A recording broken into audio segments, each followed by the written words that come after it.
Rents, whose daughter's song has a happy ending for Iris and her brother. For these people and more, it's Surprise, Surprise! Ladies and gentlemen, Miss Cilla Black.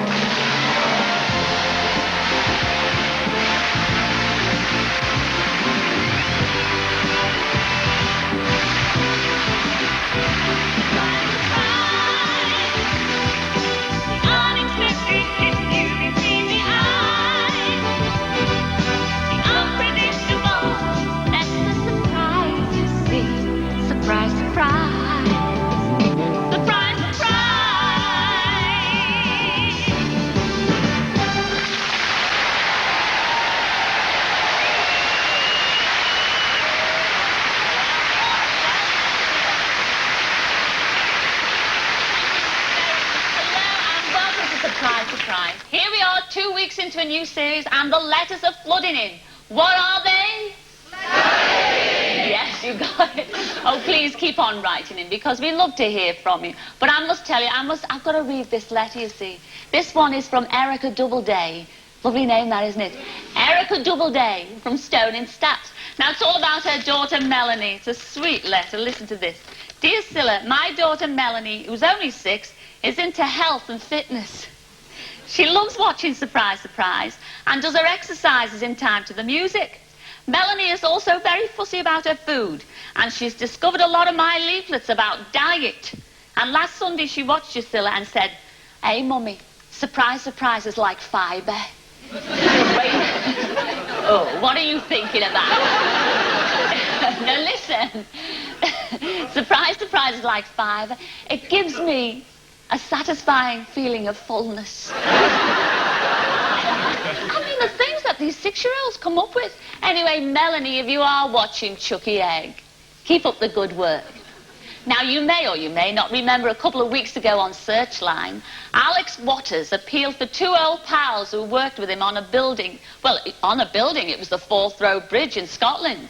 Well, those two, Johnny Fortune and Willie Pride, saw the show, and here they are in our audience tonight. Johnny and Will.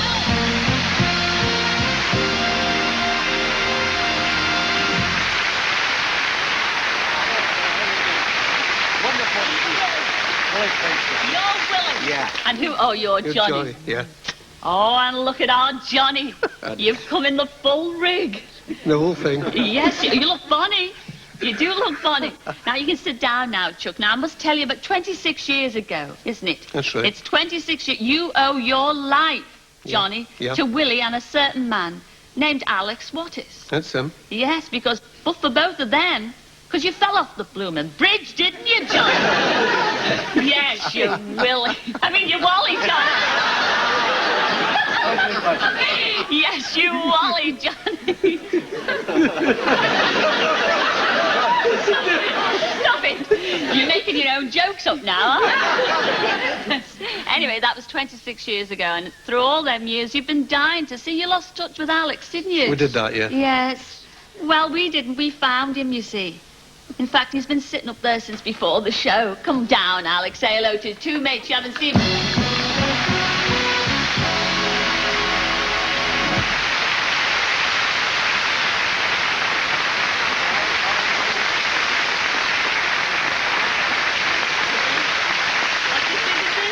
Doesn't he look funny? Different class. Yes, a different class. No wonder you needed rescuing, looking like that, Johnny. Excuse me, could you move along the bus, please? Could you? I've got Alex here. Yes, come on, make way for a hero. He jumped off the bridge to save him. Was it worth it, Alex? I think so, and I see him in that rig out. Yes. Well, I'm sure you've got a lot to talk about, but don't talk about it during the show, will you? I will not. Wait till after. In the meantime, enjoy the rest of the show, and I'll see you later. See you later, lad. Thanks.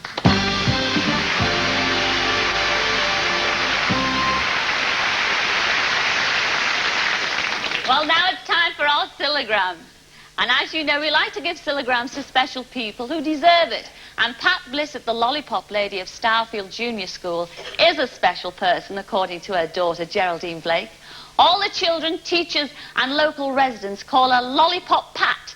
The kids love her. So I went down to Starfield Junior School in Bournemouth to surprise her one morning. There she was, as usual, in the middle of the main road, seeing the children across. And I thought it was going to be easy. Not a bit of it. I didn't stand a chance. One thing that worries me about things like this, in case they run away, you know, when I leave out and surprise. Well, we'll soon find out. There she is, talking to some girls. Any minute now, I'm going to leap out and surprise her. Pat! Pat! Surprise, surprise, Pat.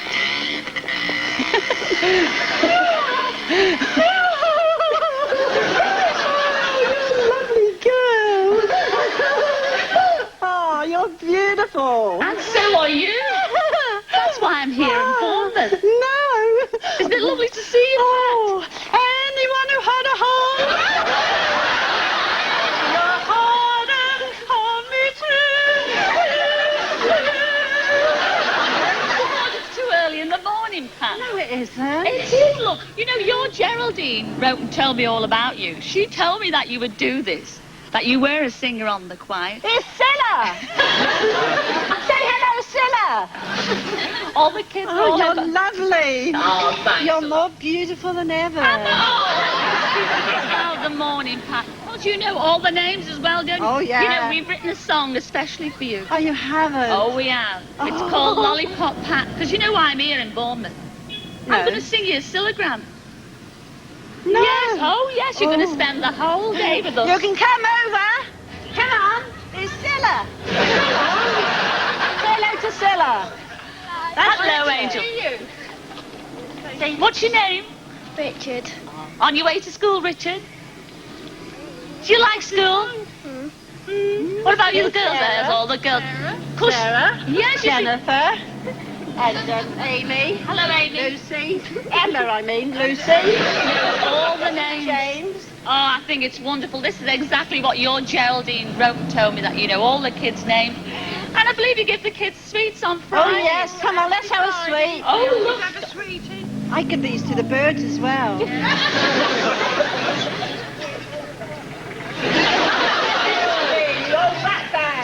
Geraldine. Oh, Jerry, I'll get you for this. Come on, Lollipop, Pat. Damn it. This is your day.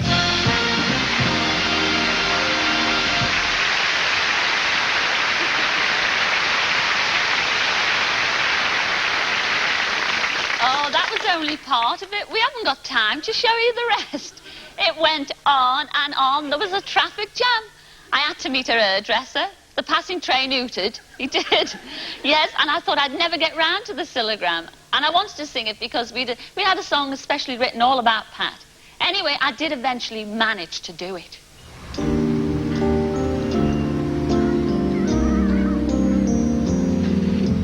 Who sees the children across the busy road every single day? Who's got a smile and a special way about her and a lot to say? Who knows each and every school child by the first name? Who else is gonna give Starfield Junior School such fame? There's only one lady who fits the bill. So let us stop, look, and listen to her. We'll send her our goodwill. Don't be late, she's really great. The traffic can wait, she's everybody's mate. She'll give you sweets, she's such a treat. How about that lollipop Pat? Who buys candy for all the children every Friday morning? Who shall we listen to, keeping us safe? We heed her every warning. Who'll sing happy birthday to a child on a special day? Who'll sing to all the motorists and passers-by? Anyway, there's only one lady who fits the bill. So let us stop, look, and listen to her. We'll send her our goodwill. Don't be late, she's really great. The traffic can wait, oh, she's everybody's mate. She'll give you sweets, she's such a treat. How about that? Oh, don't be late, she's really great. The traffic can wait, 'cause she's everybody's mate. She'll give you sweets, she's such a treat. How about that?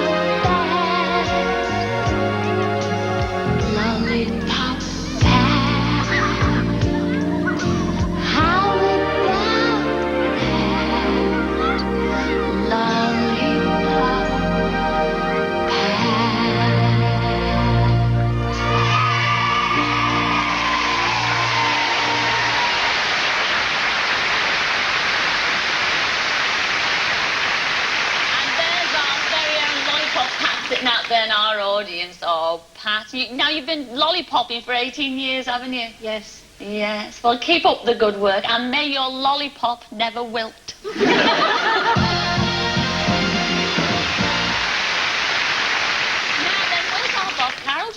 Well, if we're lucky, he should be at the Donmar Warehouse Theatre in London's West End to surprise Sally Grimmer of Romford, Essex. Now, she thinks she's at the theatre to attend a performance by a gospel choir. Sally has always wanted to sing in a gospel choir, and Sally with her husband Philip is, we hope, in the foyer for pre-theatre drinks, all unsuspecting that this is a dream come true. Are you there, Bob? Yes, Cilla, I'm here at the Donmar, waiting for Sally and her husband to arrive. Actually, I think that could be them on the way now. I'll just hide.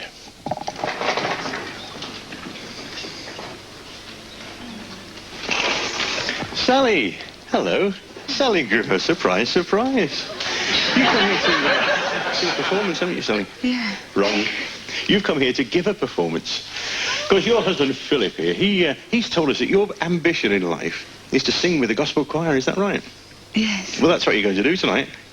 You're going to sing with the gospel choir. It's you, Sally, here. Here at this wonderful theatre. And we haven't got long to rehearse, so we should, move on inside, start the rehearsals going. All right. So back to you, Cilla, in the studio. And by the end of the show, Sally here will make her debut with the London Community Gospel Choir. It's going to be good, isn't it? You surprised? Very, yes. Come on, then.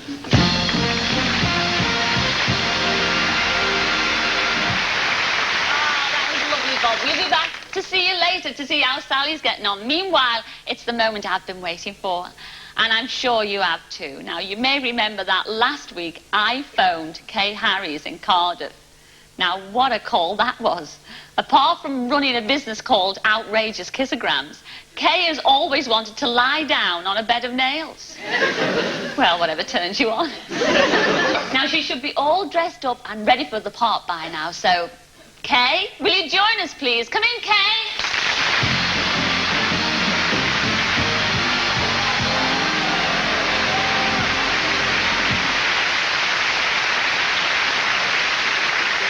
Oh, Kay, you look... I think you've come to the wrong studio. Yeah, she looks like a beauty contestant, doesn't she? Yes, if I were you, I would have worn a suit of armour. Now, have you changed your mind about lying on this bed of nails? Not at the moment, no. I'm still going to have a go. Well, you might do when you've seen these bed of nails, because they're under here. I'm going to reveal all now.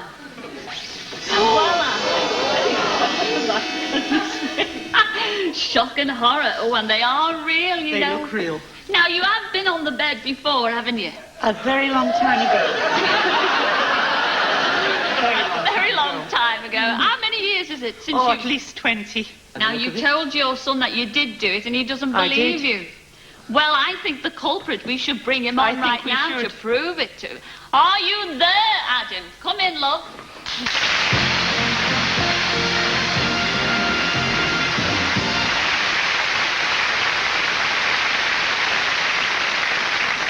Now, you're a very disbelieving fella, aren't you, Adam? Yeah.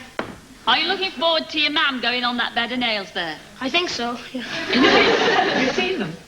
How do you think your mum looks? Very nice. Yeah. Isn't that lovely? And I must tell you, Adam, this might look easy because it's half a bed of nails, but it's very difficult. It's much more dangerous than a full bed because you've got to balance your legs, haven't you? Yes. And to prove they are real, because I've hurt my finger, to prove they are real, we've got an Adam's apple for you. I want you to drop that on the bed of nails. Get in the right position over there. Just hold it up like that and look at this. Off you go. Oh.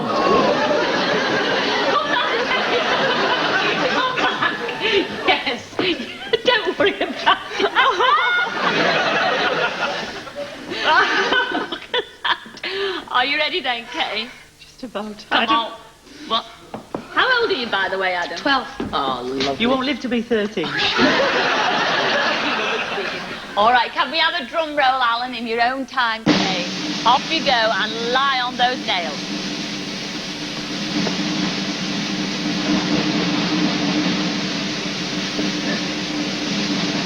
Oh, I felt that myself. My God. Oh. You know, I've heard about my ears pierced, but this is ridiculous. All right, Kay.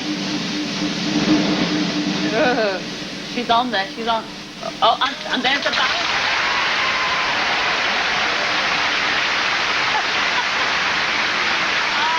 Okay, well done. Come up there, you all right?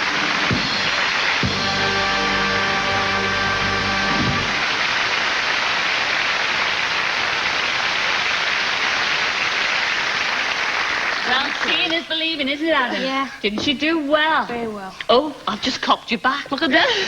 Look at that. Oh, look at that. My goodness. Don't have a drink, will you? That reminds me, I must get a new colander. Thanks a lot, Kay. You've been a terrific sport. Now, you will believe everything your mum says. In future. Ever again. Yes, I will. Yes. Well done. Well, we're going to take a break now. Oh, I fell for you. We're going to take a break, but we will be back in part 2 with lots more surprises. So, see you in a couple of minutes.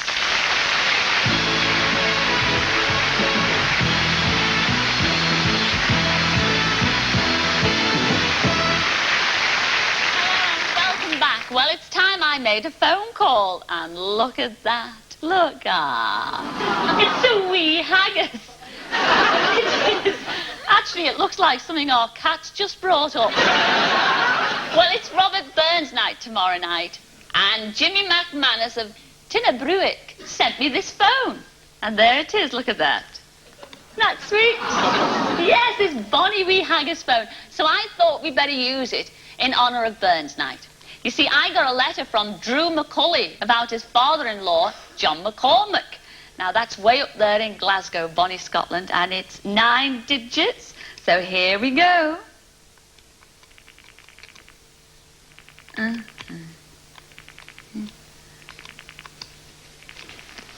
Apparently, he's a frustrated teddy boy. He should know better at his age, shouldn't he? Come on, John. There we go.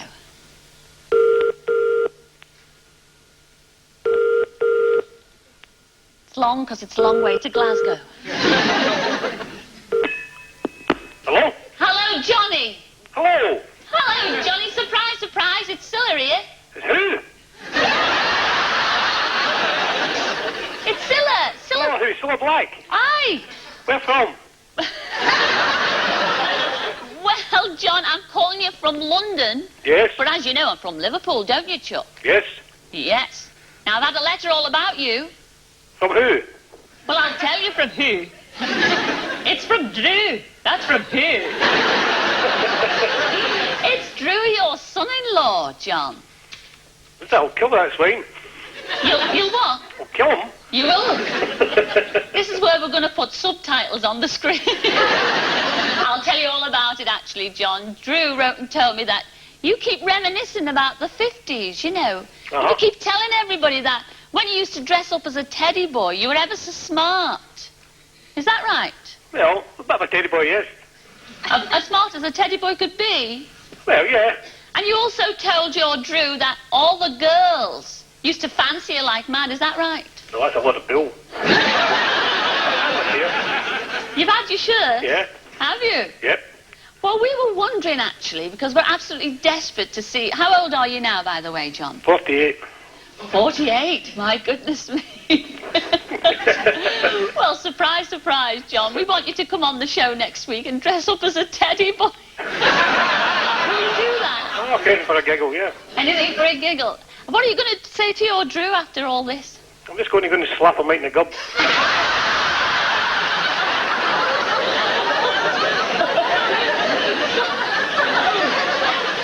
Oh, you're so powerful. What are you going to do? Send me ahead and say, get that stitched. You, Drew. You, Jimmy. Oh, Drew. Honestly, John, you've got a lovely accent. I love the Scottish accent. And I so much look forward to seeing you next week. And please, you won't slap me in the gob, will you? No, I will not, no. Oh, well, I look forward to seeing you next week then, John. And Right. bring Drew with you. With his gob as well. All right, Chuck. Right. I'll see you on the show then. Hey, bye. Ta-ra. Ta-ra. Yep.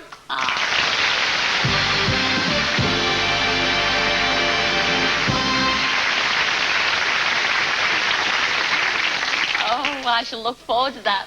Actually, we've got another success story from Searchline. So, would you please welcome Albert Owen? Come in, Albert.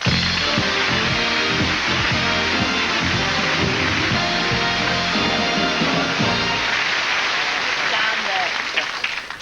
Oh, it's lovely to meet you. Now, Albert, you were watching the show a couple of weeks back, weren't you? Yes. When you saw popped up on the screen that your name was there, wasn't it? Actually, I didn't really see it then. Everybody phoned me, and we was, you know, swamped with phone calls. Well, all those phone calls that your mates were ringing you about, well, it was all about Giuseppe Carreri, wasn't it? Yes. And that was your old wartime pal. I met him, yes. From Italy. Yes. Now it's, well, here's a picture of you taken over 40-odd years ago, taken together. There you are. What a handsome pair you made. Well, I've got a little bit of bad news for you, see. Giuseppe couldn't make it on the show tonight because it was a wee bit short notice. No, not too far. A wee bit short notice. And what we thought, well, if Mohammed can't come to the mountains, the mountain's got to go to Mohammed. And surprise, surprise, Albert, here are your tickets to go to Italy, all right? Oh, good. Yes? The hotel and everything. Anytime you like. Yes. Anytime you like, Albert, all right? So you can catch up on... to see him. You're actually going to see Giuseppe. That's a ticket for Italy. I tried to find him before, I couldn't find him. I know you couldn't find him. But he found you. And now you're going to find him all over again in Italy. Have a lovely reunion. Thanks for... Write and tell us all about it all. Let's hope we have lots more success on Searchline tonight. Because it's over to you, Gordon Burns.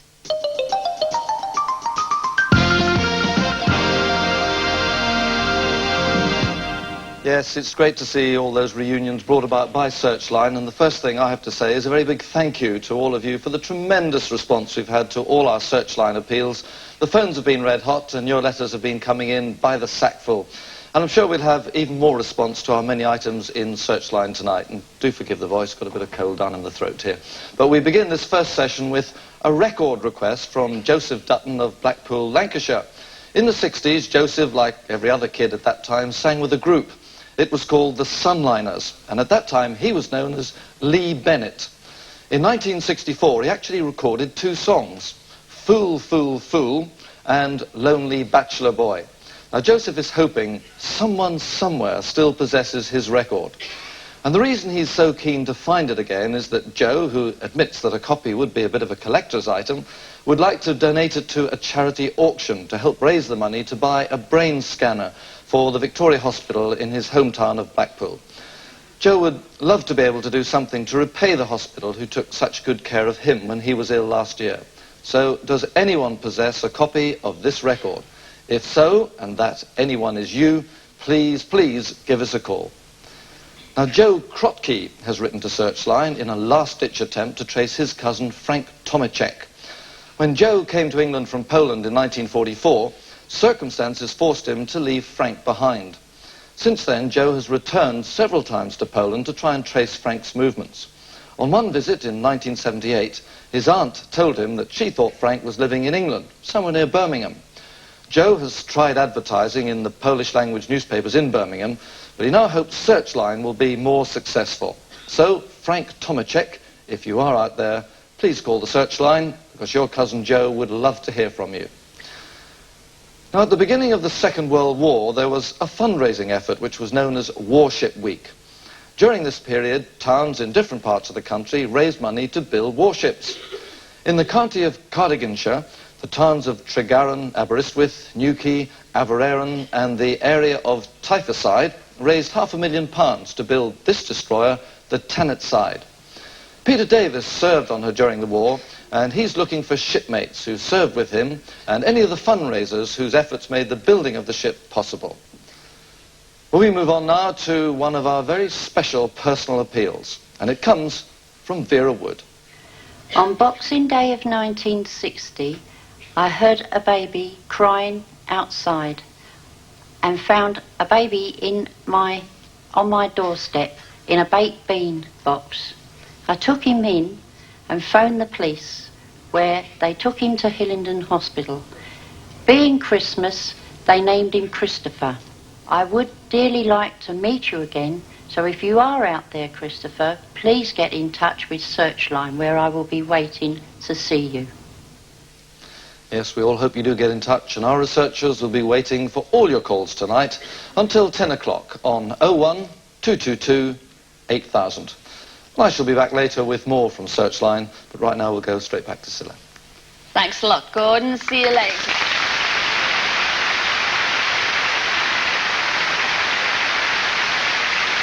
Well, let's go back to the Dunmore Warehouse Theatre and see if our Bob and Sally's getting into it all. Are you there, Bob and Sally?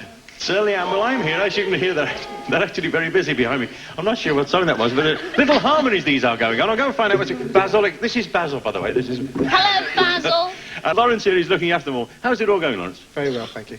How's Sally doing? Doing very well. You enjoying it? Tremendously, thank you. She told me before, actually, that she hadn't been practicing any voice movements or anything for a long, long time, so you're a bit worried about it, weren't you?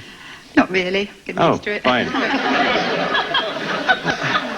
OK, my mate. Now you're looking forward to doing the actual thing? Very much so, yes. I must say, Bob, Sally looks totally relaxed because when you first hit her, I mean, Sally looked totally gobsmacked then. Are you relaxed now, Chuck? I am. Oh, well, we wish you the best of luck. Thank you very much, Cilla. Keep all that rehearsing up, will you? Yes, actually, sir, another little surprise here is that a little bird has told me that it's Sally's anniversary today. Is that right? Ah. Is Well, at the end of the month, End actually. of the month? Yes. Well, Philip here, come in, Philip. He's got a little something to present you with for your anniversary. Oh, Just a little rose, you know. Oh. A lovely rose. Oh, And a dear kiss. Rose. Oh, Thank you. But he can't join in the singing anyway, Cilla, because he's not allowed. It's only Sally that's joining the singing. Anyway, it's about time these guys got back to rehearsal, I think, don't you? Yes, A lot I'm of work to dying do. to hear the finished thing. Sally, good luck to you. We'll come back to you later, all right, Chuck? Another harmony, come on. We'll see you later. Oh, super.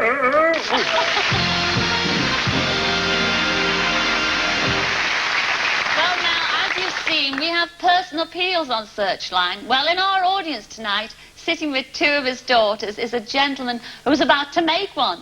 Where are you, Albert Woods? Where are you, Chuck? Come on, would you like to come and join us? Tell us all about it, Albert.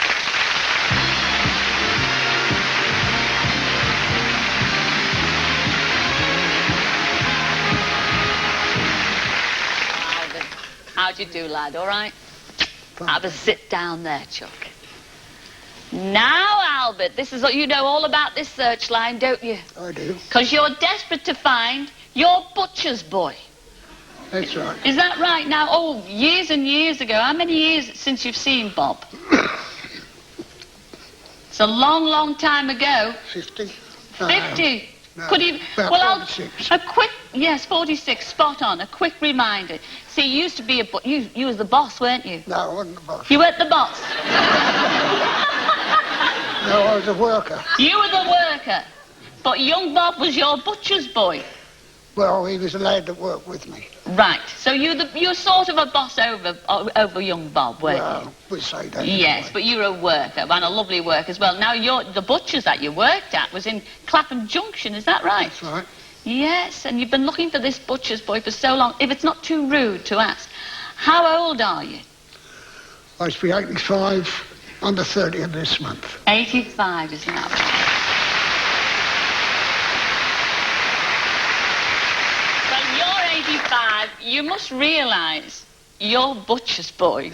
Must be about 70. He's 75, your butcher's boy. Yes.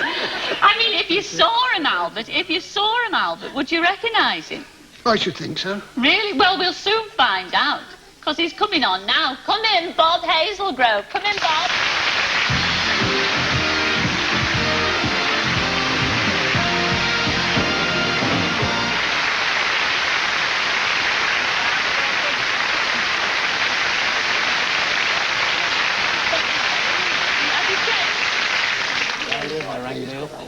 He's got older, but you up at 85, you look, wouldn't you just look 85? No, he doesn't, no. Sit down, Chuck, he'll grow That's right, standing yes. up. How was it? Somebody up there. Who is up there? The daughters? Yeah, Irene. Irene, oh. Well, you can... Yes, you can join up with it after the show. Tell us a little bit about those days. I mean, the price of meat must have changed. Come on, Bob, tell us how much was a pound of steak in those days? A pound of steak was about a shilling, wasn't it? Nice Shilling? What? Steak. Can you believe that? A pound of steak? Would be 1 and 8. Oh, pound. 1 and 8. They're arguing already. It would be about a shilling. A shilling. Well, that in the new money. It would be about 4.8. 4.8. I can't work that. I can just about work a shilling out. That's about 5p. Wouldn't it be wonderful, girls, if we could buy a pound of steak for 5p? Wouldn't it be marvellous? And if you came to about 9 o'clock, you could give it away practically. Oh, what? Because they only had ice fridges in those days. Nowadays, they're not even open at 9 o'clock, are they? Some of them. I mean, Christmas time, we used to work practically the 24 hours round. Yes. There'd be a barrel of beer in a corner and sandwiches over in this corner. Was that your Christmas bonus then? We used to get 2 weeks' money. Yeah. And a leg of pork and a turkey. Oh, that's not bad. Well, we used to work 2 weeks' money? 24 hours. We worked for about 24 hours. Well, the night is yet young, and I know you're going to go on all night. In the meantime, we are going to take a break, but we will be back soon to find out how Hot Gospeler Sally Grimmer is getting on. And, of course, we'll have some more surprises. So I'll see you then. See you then.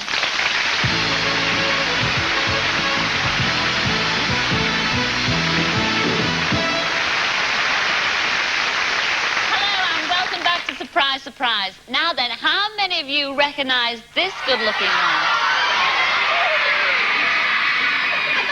Yes, he's Nick Cayman, the actor. He's the one in the laundrette ad on the telly. Have you seen it?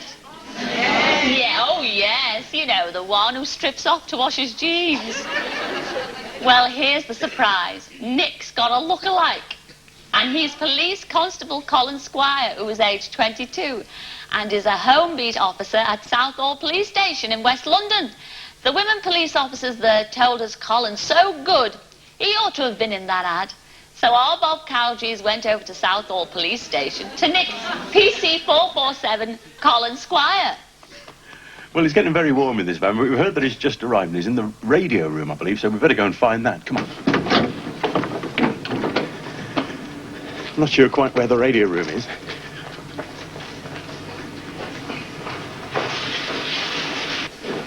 Well, here we are. We found the radio room. Now, who can we find? This looks like him down here. PC Squire, Colin. Colin Squire, how are you? Nice to see you. Surprise, surprise. We're the ones that called you back off duty, actually, Colin, because the girls in here have told us that you've got this wonderful ambition, Colin, to do that famous television advert. You know, the one where the fella goes into the laundrette and takes his jeans off and puts them in the washing machine. Well, guess what, Colin? Oh, dear. Today's wash day. We've got the jeans, right, and we're going down to the laundrette, and with the help of all your friends in here, we're going to remake that advert, and you're going to be the star in it. You've well and truly given me over, ain't you? Is that all right? You look slightly surprised. You've gone pale, actually. I have, haven't I? Everyone knew about it except you, Colin, so we'll go down the laundrette, shall we? And here are those girls. They're the ones that set you up. That trio.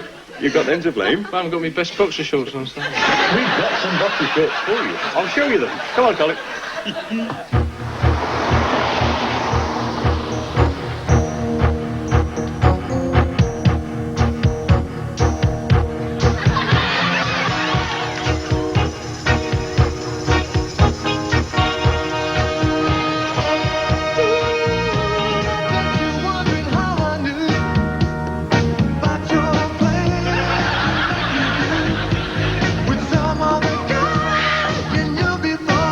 Between the two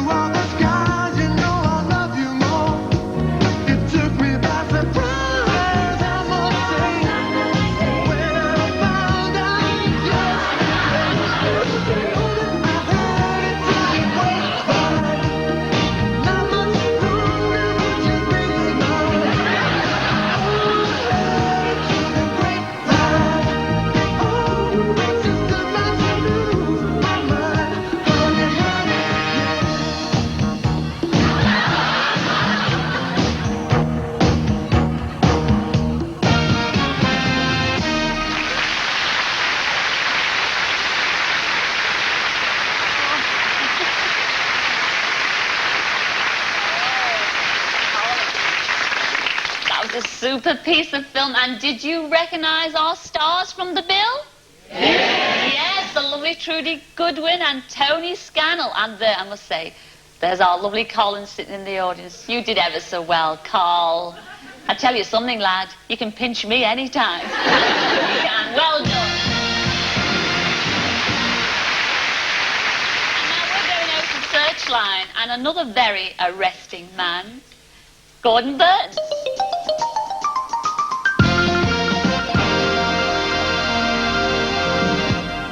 Evening all, again. Well, we're beginning the second part of Searchline with an appeal from young Eve Tropkovich. Hello, I'm Eve Tripkovich and I'm looking for my friend Heidi Wyndham. I met her 3 or 4 years ago in Davis, California.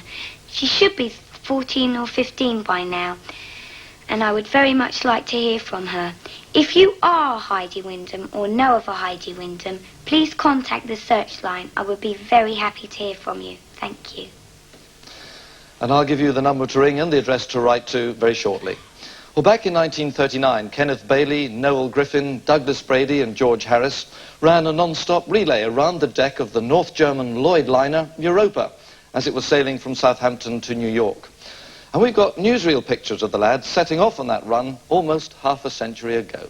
A few words in season are uttered by the Mayor of Southampton. Considering the weather we've been having lately, I hope it's going to be fine for you, particularly when you're on board of ship. Thereupon he hands over to 4 energetic gentlemen a torch of friendship with which they start running to America. That's what I said, running to America. And if you doubt me, there's the ship on which they're going to continue running, by relays of course, until it reaches America. They run aboard and begin running round the deck at once. All I can say too is, I hope it keeps fine for them, and calm. I love those old commentaries, don't you?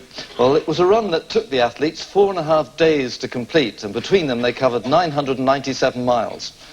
Now, Kenneth Bailey is looking for George Harris, who he hasn't seen now for almost 50 years. It is possible that George is now somewhere in the United States, but Kenneth is hoping that someone will remember him. And if you do, then give the Searchline a call. Eric Knights is looking for Fred and Jean Wilson, who he last saw at their wedding in Malta in 1949.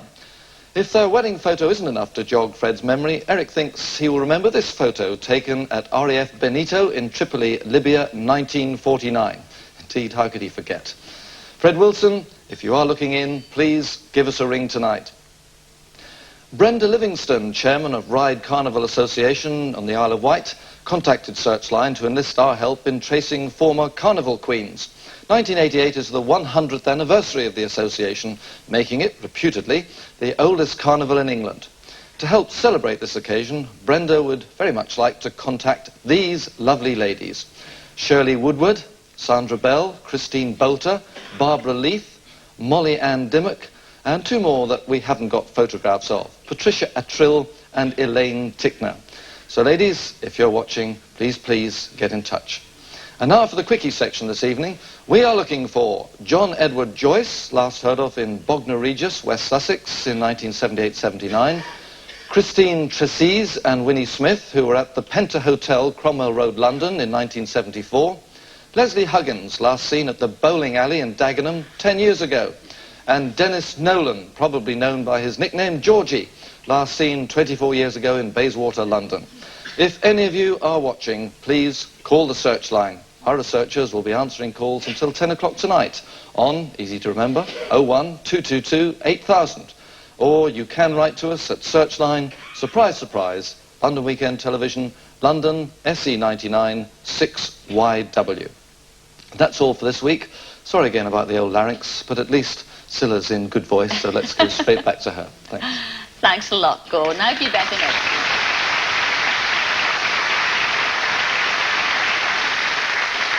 And I hope our Sally over at the Donmar Theatre is in good voice too. I wonder how it's going. Let's find out. Are you there, Bob? Yes, we're here, and it's actually going very, very well. Let me tell you, Cilla, these people have worked so hard during the time that they've had, especially Sally, and it's a pleasure. I've heard this now in rehearsal, and it's a little bit magical. So I will proudly present the London Community Gospel Choir featuring Sally Grimman. Take it away, lads.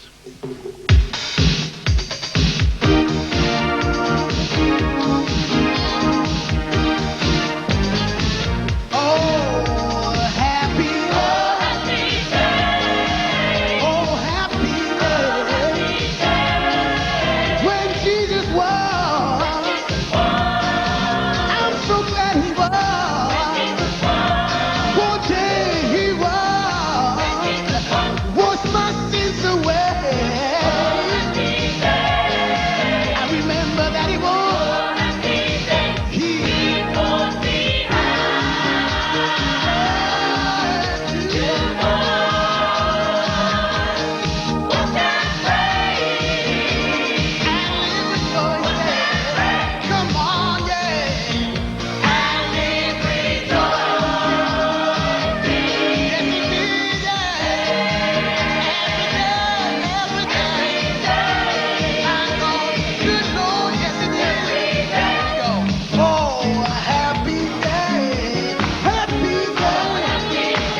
him safe. That was absolutely marvellous.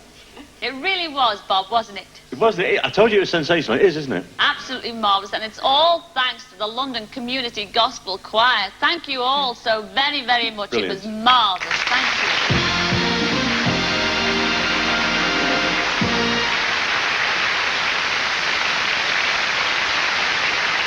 Well, now, sitting in our audience somewhere is Iris Lorenz. Iris, where are you, love? Iris, put your hand up and wave. Iris, would you like to come and join us, please, and bring your lovely daughter, Hazel, with you, Chuck?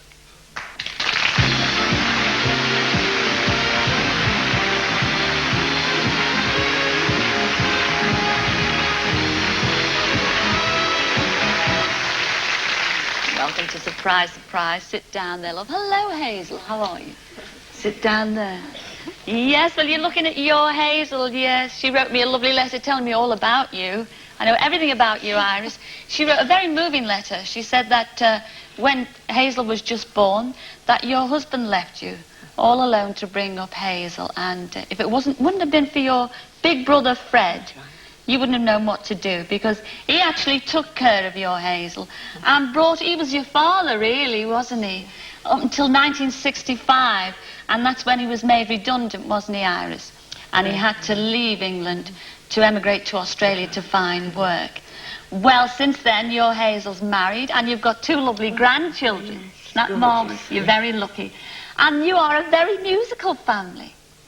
Hazel's got a beautiful voice. Well, your Hazel's got a beautiful voice.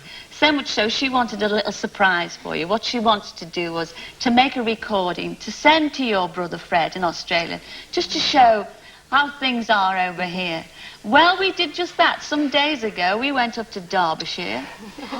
Yes, Trevor Brown, our musical associate, went up there and made a little film. He's playing the piano. Have a look at this, Iris. I think you'll be pleased. If we're going to do this, we should then do half a verse and 2 choruses. Yes. All right. Key, let's try this one. Is it a kind of a dream, floating out on the tide? That feels good, doesn't it? Let's do it in that, yeah. Hello, Fred. This is just a recording that we're making to send to you, to say thank you for all that you've done for us in the past, and just to let you know that we are thinking of you all of the time.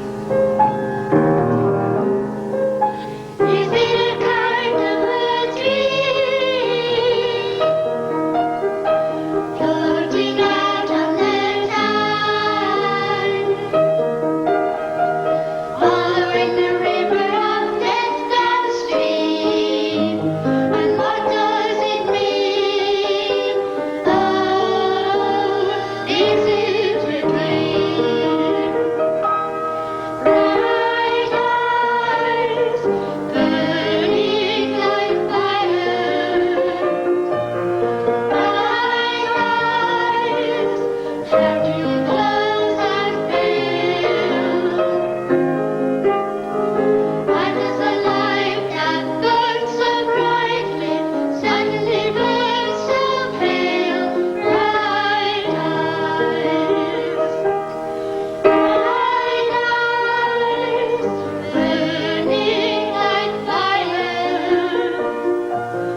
Bright eyes, how do you close and fail?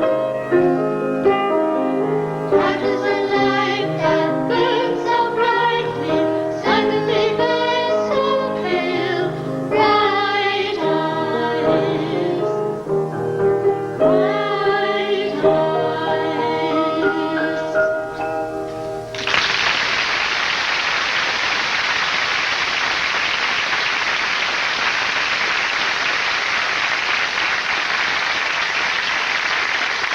Aren't you proud of Hazel and the grandchildren? I am, yes. And do you think your Fred will like that? I think he will, yes. Oh, I know he will. Yes, I'm sure he will. Oh, I'm sure he will. Never seen him. He's never Only seen them? photographs. Oh. Never seen him. Well, I know he will enjoy that piece of film, because not only has he seen the film, he's heard the children. He's not in Australia, Iris. We've flown him over here to be with you and Hazel. Come in, Fred.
Well, that's it for this week.